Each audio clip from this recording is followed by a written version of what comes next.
তো দেখো বন্ধুরা, এটা একটা ডাল হয়। তো ডালটা আমি কিভাবে বানাই তো আজকে শেয়ার করবো। আর দেখো ডালটা অনেকটা কালো, তো অনেকটা সপা করে নেব। এই দেখবা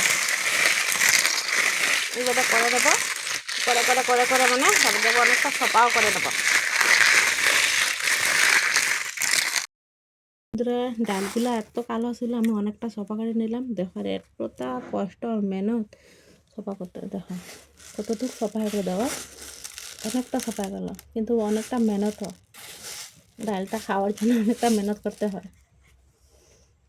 তো ওইটা মেশিনকে এখন গুঁড়া করবো। মেশিনকে গুঁড়া করে পুরো মিহি গুঁড়া করবো, তারপর ডালটা বানাবো। ডালটা মেশিনে গুঁড়া করে নিয়েছি। দেখো অনেকটা পুরো সাদা ফটার মতন হয়ে গেছে। দেখো দেখো কীরকম কালো ডাল কীরকম সপা হয়ে গেলো।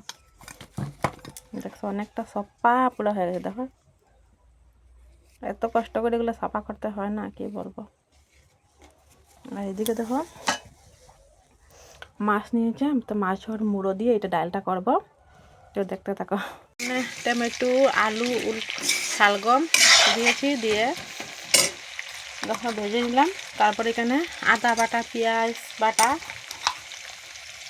সব রসুন বাটা,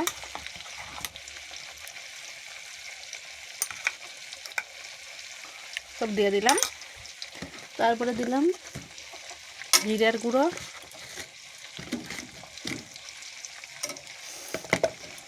দিয়ে কষিয়ে নেব ভালো করে। আর এদিকে দেখো মাছের মুড়ো ভেজে রেখে দিয়েছি। দেখো তারপরে কষিয়ে নেওয়ার পরে জল দিয়ে দেবো। জল দিয়ে এগুলো ঢেলে দেবো। আমি জল দিয়ে দিলাম, আর জলটা এখন গরম হয়ে গেছে। তো এগুলো ঢেলে দেবো, ডালগুলা।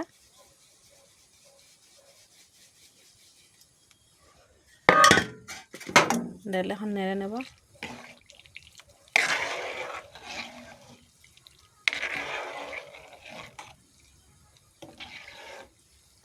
দেখো নেড়ে নেড়ে অনেকটা পরে ডাট হয়ে যাবে। দেখবা কতক্ষণ পরে ডালটা যখন টকবক করে ফুটবে না, তখন পুরো ডাট হয়ে যাবে।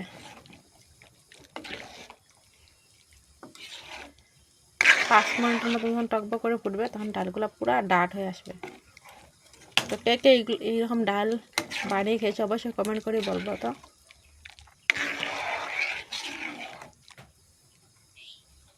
আমি আগে কখনো বানাই নাই, মেয়ে থাকতে শ্বশুরবাড়ি এগুলো ডালগুলা বানানো শিখলাম।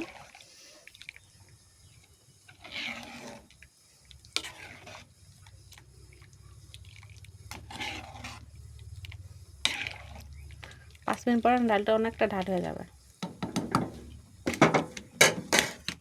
তো আমি মাছের মুড়োগুলো দিয়ে দেবো। আর ডালটা রান্না কমপ্লিট হয়ে গেল। দেখো কীরকম হয়েছে। দেখো তো আমার ডালটা তো কমপ্লিট। দেখো এইভাবে ডালটা হয়ে গেল। রান্নার পরে এইভাবে ডাট অনেকটা ডাট হয়ে গেল, শুকানোর পরে আরও ডাট হয়ে যায়।